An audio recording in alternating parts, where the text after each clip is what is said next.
Dr. Doreen Grand-Pichet is the Dr. Doreen is an expert in autism. Doreen Grand-Pichet. Dr. Grand-Pichet. Dr. Doreen Grand-Pichet. Dr. Doreen Grand-Pichet is a visionary in the field of autism. Now you can ask her questions on Ask Dr. Doreen.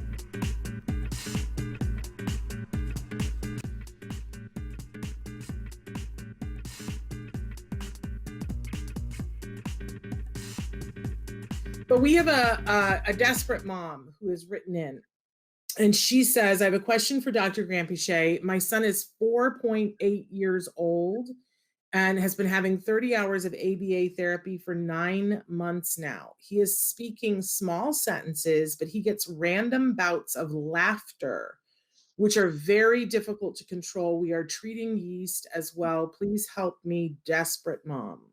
And she says, should I ignore it or respond when he's doing the laughter? Yeah, so that's, and I appreciate that you wrote that you are treating yeast as well, because that's where I would go first.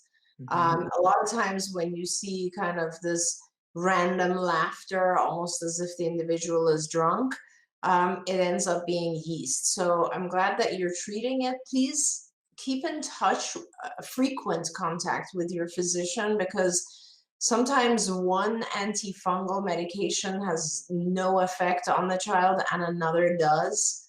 I know a lot of people who do really well on nystatin, and then some people who say nystatin did nothing for my child and I had to go on diflucan.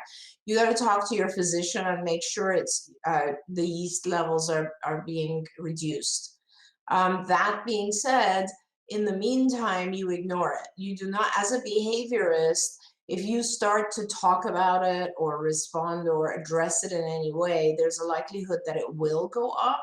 It's important that you don't allow the bouts of laughter to delay the treatment, the ABA, and make sure all of your staff know that, or people who are working with him, or as you. Sometimes our kids realize that if I do something silly, it buys me more time. And so just if you have to kind of keep the speed up by maneuvering him through whatever it is you asked, do that, but don't address the laughter itself.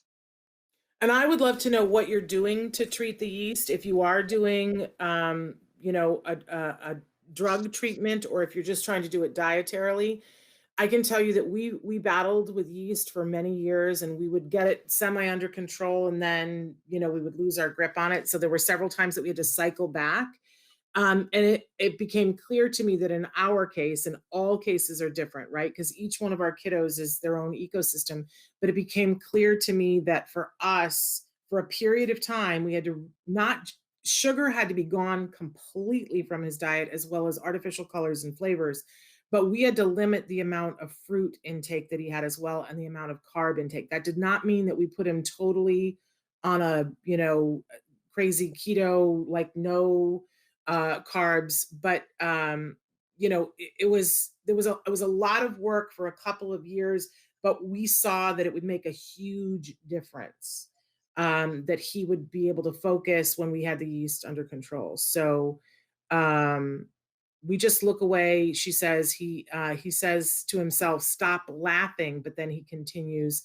They are doing diet, also nystatin. Okay, so a couple of things on that feedback. As I said, just make sure the nystatin is working for him. Nystatin is extremely light antifungal medication. You can give nystatin to 1-month-old babies. In fact, we do when they have thrush. But so what I want to suggest is 2 things. One is, so make sure you talk to your physician, first of all, about the medication and make sure it's working. But more importantly, if he's saying to himself, stop laughing, that means someone has said that to him, which is not what I recommend you do. As I said, do not address the laughing. Nobody should actually say to him, stop laughing. And also, you should not look away, because by looking away, he is getting a delay in the treatment or the program. So please don't do that either. Keep working through whatever it is, as it pretend the laughter never happened. Just pretend like it's not happening at all. keep moving on, move forward. If he laughs instead of answering a question that you're asking him, then go about your life and come back and ask the question again. If he laughs instead of doing something that you just asked him to do, physically maneuver him to actually do the thing you asked him to do. Act like the laughter is not happening. Hey, thanks for watching Autism Live. To subscribe, click here. And if you'd like to check out some more of our videos, click here.